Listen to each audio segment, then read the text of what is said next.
Hello, and a very warm welcome to my channel. This morning, we give you a piece of breaking news.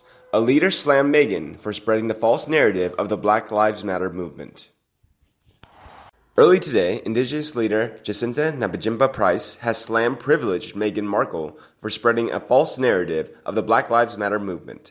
The Alice Springs counselor called out the Suits star after she and Prince Harry filmed a video encouraging people to be a little uncomfortable when tackling racism.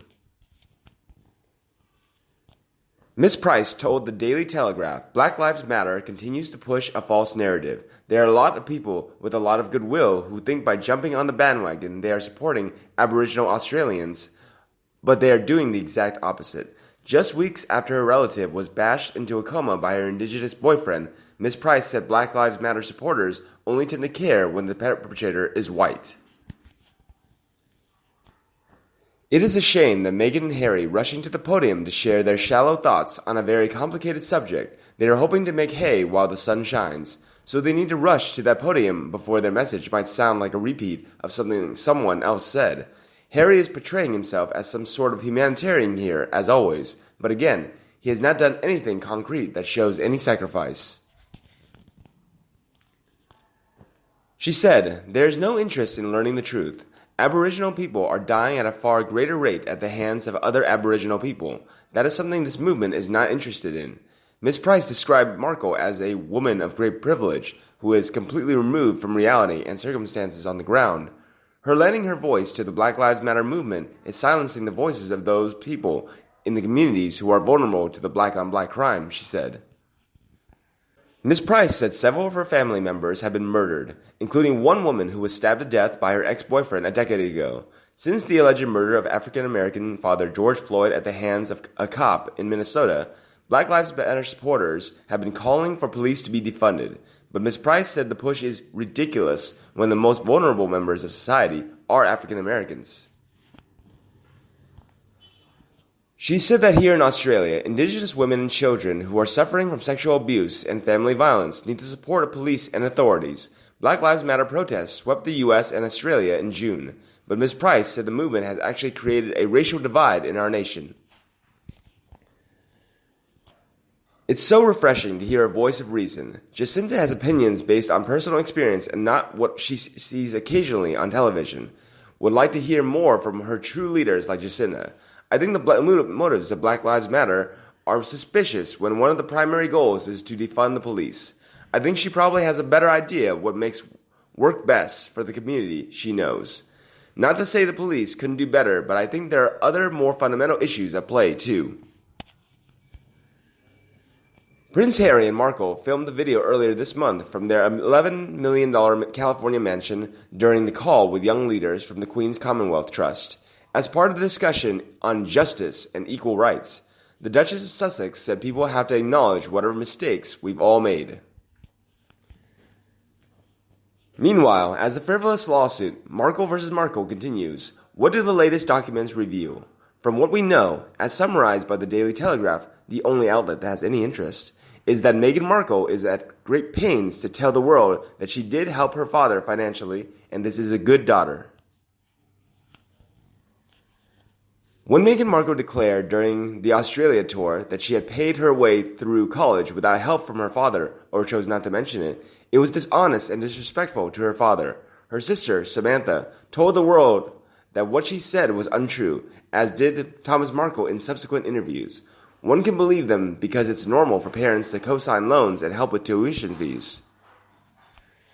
It appears that Meghan Markle is now admitting that her father did help pay her tuition and that he took out a loan as well. So her words that her tuition was paid through grants and work-study schemes were a little frugal with the whole truth. Naturally, this is of no surprise, but she has had to admit her father took out the loan because as a teenager, she had no collateral. Meghan Markle also went on overseas trips, notably one in Venice, with Lindsay, and if you really were relying on work-study programs, you would not be able to afford such a trip. There was so much evidence to point to the fact that her father did help pay her fees, and she has been financially forced to admit it.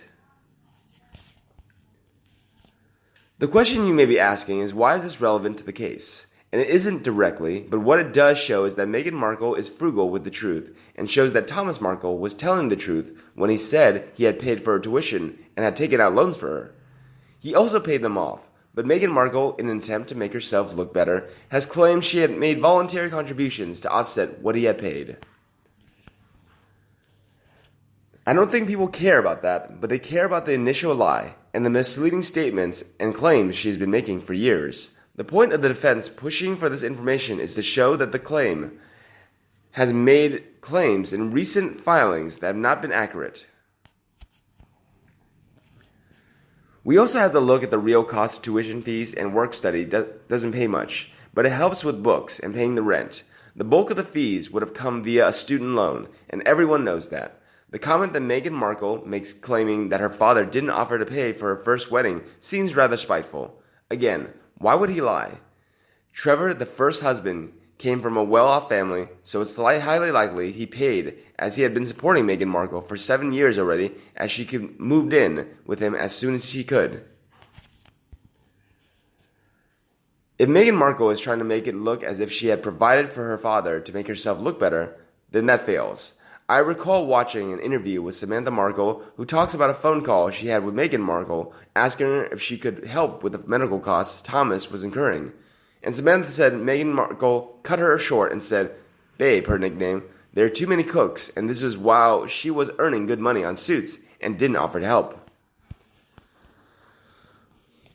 The case is Markle versus Markle, with Meghan Markle trying to prove she isn't a devious liar, and that she is the victim, and Thomas Markle, who is presenting paperwork as evidence to prove that Meghan Markle has lied. I find the details of how much he made from the interviews unnecessary, but if he needed the money to pay his medical bills, then people have done far worse than to raise funds through an interview. It's not as if Meghan Markle hasn't done that herself or courted publicity to raise her profile.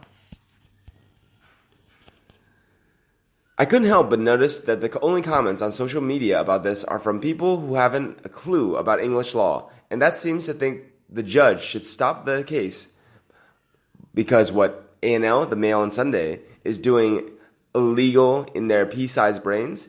The defense is following procedure by defending themselves, and that's how the law works, which doesn't appear to suit Meghan Markle cult fans. Meghan Markle is simply digging her heels in, but in the process is being forced to reveal that she has been sparse with the truth.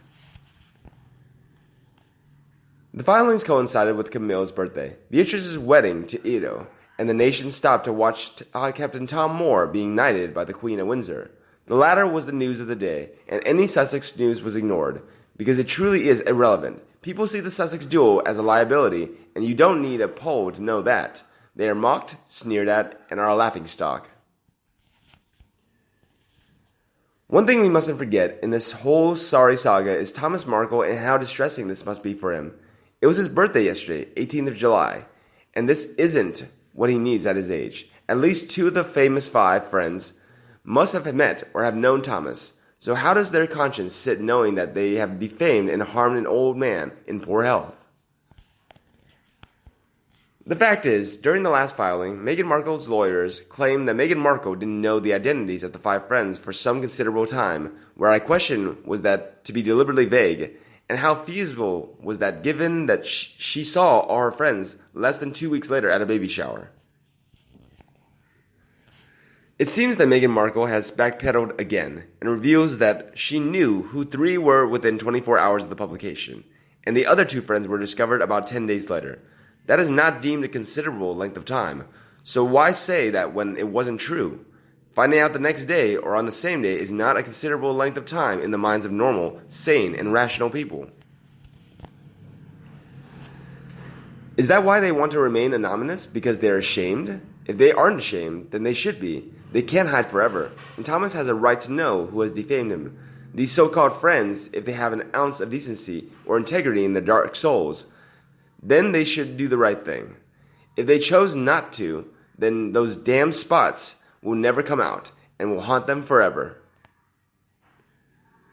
And you, what do you think about the relationship of Meghan Markle with her father? Please let me know in the comment section below and we'll discuss them together. Remember to like and share my video for anyone you think also loved it and like you. Don't forget to subscribe to my channel to get more news from the royal family by our team. Now, have a nice day and see you in the next video.